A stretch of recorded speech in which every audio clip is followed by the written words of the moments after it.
talk about going to Imperial for our motor insurance today. Shit, are you the one to remind me? I am at Imperial already. What? I told you about their motor insurance promo, right? Yeah. This time it is reloaded, my brother. Wow. Imperial General is saying, come insure with them from now till the end of April and get yourself handsome rewards. 4 coupons, special souvenirs, gift vouchers, and many, many more. And here's the catch. During this reward period, your motor insurance policy will give you an automatic 1-year life insurance cover, my brother.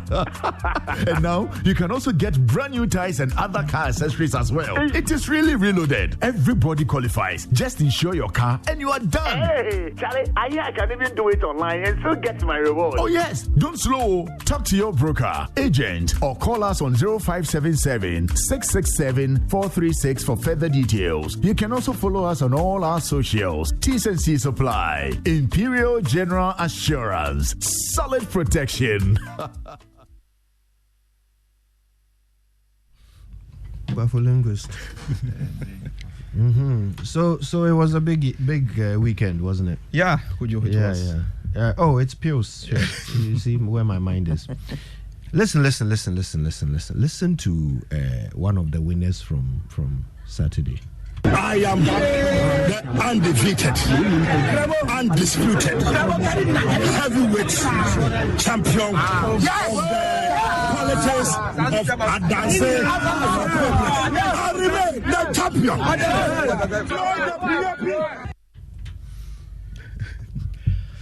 The Katie Hammond himself. Yeah, he's spoken. Your sector minister. Yeah, by trade and industry minister. Yeah. Okay. So he won. Yeah. Yeah, he wasn't the only one. But there were some big upsets as well. Yeah.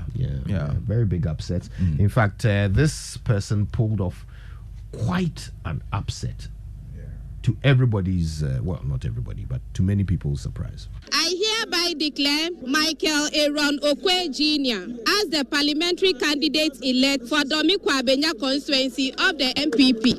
I feel very good because I know this battle belongs to God. But the writings were clear on the wall, could you? Weren't they? No, I don't know. Me, I didn't know what to think when the vetting committee actually approved for her to run again. I didn't know what the party really thought of her behavior. I thought, maybe they are okay with it. Well, could it be also that, the party deliberately did that so that the electorates or the delegates at the end of the day would decide? Why? Well, if the party has a standard, if they have standards, and if certain things are unacceptable, the party should signal that from the vetting process. Otherwise, why vet them? Mind you, they were looking for the numbers at the time. So what they wanted was for a big payday for their delegates. That's what they really wanted. Yeah. Anyway, today we talk about this and more. Great. But of course, it's time for the Joy Business Report. And before that, we give thanks to Total Energies. Total, we go the extra mile for you. And Absa Bank Ghana Limited, helping you find a way to get things done. As well as Millennium Insurance, your trustworthy partner. They're the ones who brought us the 6 a.m. news. Piers and the team now with the Joy Business Report.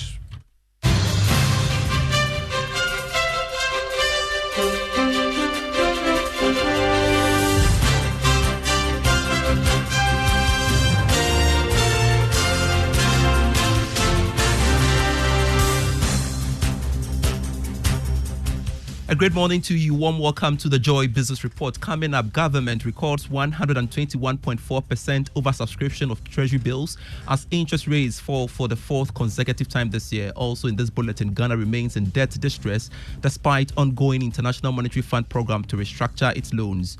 In this bulletin as well, Monetary Policy Committee of the Bank of Ghana to announce policy rate for the next 2.5 months as there are expectations of a drop in the rate. Plus, Bank of Ghana approves recapitalization plans submitted by undercapitalized banks as the banks have 3 years to reach 13% capital adequacy ratio. We have details of these and many others lined up for you. Please stay.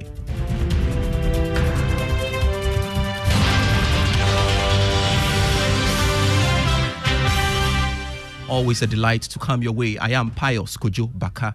To our very first story.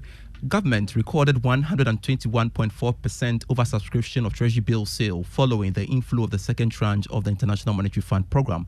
That's according to the Treasury auction by the Bank of Ghana. More in this report. The latest auction of the short-term financial instruments indicated a high demand by investors, largely banks. About 2.83 billion cedis of the bids came from the 91-day bill, representing approximately 50.6% of the total bids. The uptake was 2.72 billion cedis. For the 182-day T-bill, 1.532 billion cedis were tendered, but 1.531 billion cedis were accepted. The 364-day bill saw all the bids worth 1.234 billion cedis accepted. Meanwhile, the yield on the 91-day bill fell by 29 basis points to 28.59%. That of the 182-day bill also dipped to 31.09% from the previous weeks of 31.39%. The one-year bill also took a nosedive to 31.79% from the previous 31.99%. A Business Desk report. Now, the International Monetary Fund says Ghana remains in debt distress with its status classified as unsustainable. This was contained in the fund's staff report issued to the Executive Board to aid the country's program review. George Yafe has the rest of the story.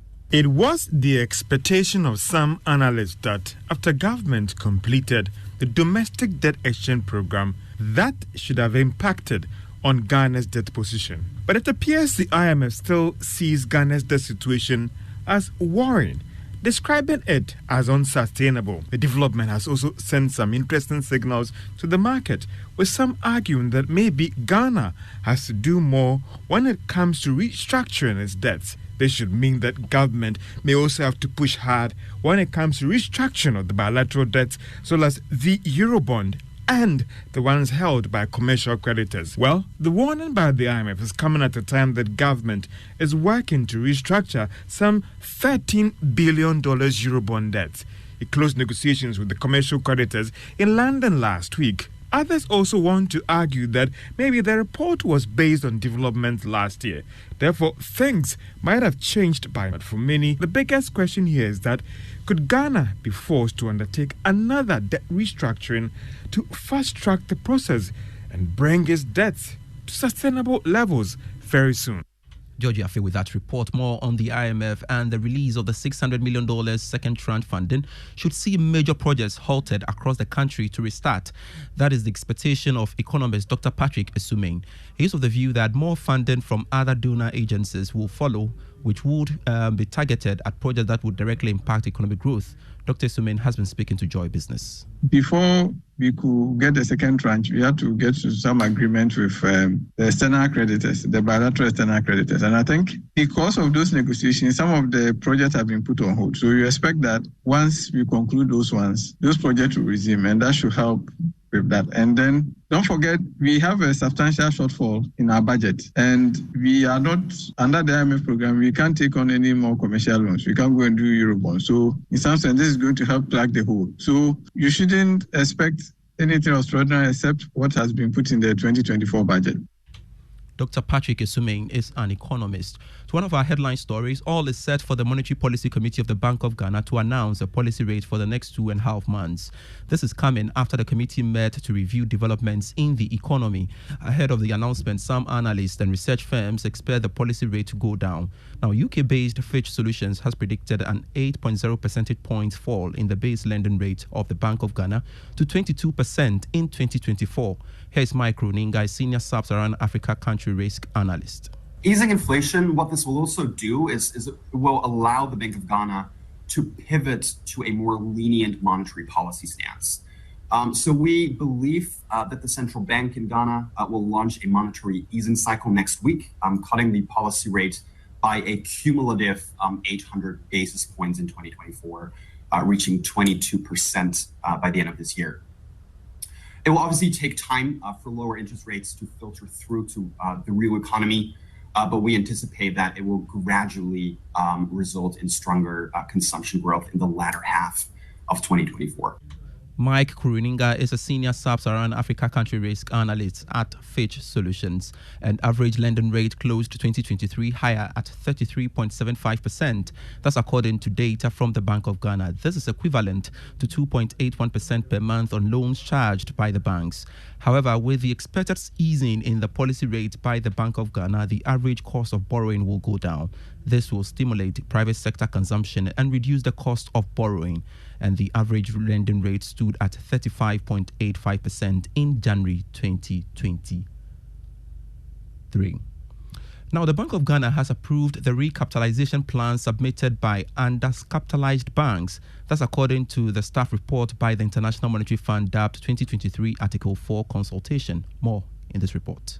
Undercapitalized banks will at a minimum inject 1/3 of the capital required annually for each of the 3 years ending in 2025 to reach a 13% capital adequacy ratio without regulatory forbearance.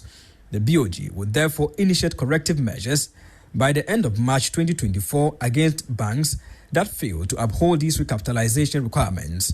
In the short term, the Bank of Ghana stands ready to deploy contingency measures if needed to ensure financial sector stability. The IMF said this move will ensure that banks' capital needs have been estimated based on reasonable forward-looking assessments of losses from government debt restructuring and increases in non-performing loans. However, most banks have already submitted their recapitalization plans. More within the banking space, and GCB Bank believes its strategy to go digital banking has reinforced its position as one of Ghana's top-tier banks with a strong market dominance. According to its managing director, Kofi Adomako, its digital approach has not only secured its position as a top-tier bank, but has also solidified its market dominance. This, he claims, has fostered a strong customer-centric approach, keeping it ahead of the curve in an ever-evolving financial sector.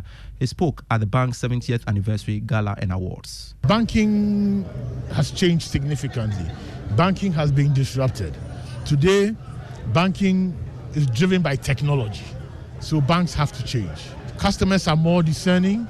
Customers don't go to banks physically. Today, customers are doing their banking on their phones and their iPads and their electronic devices. So banking has to change. And GCB has noticed that. We've invested heavily in technology and we are moving in a certain direction. That puts banking as a self-service and in the palm of the customer. Kofi Adomako is the managing director of GCB Bank. Let's talk revenue matters, shall we? And the Ghana Revenue Authority has exceeded its tax revenue collection for last year. It mobilized more than 113 billion cedis compared to the revised target of 109 billion cedis, representing almost 50% growth over 2022.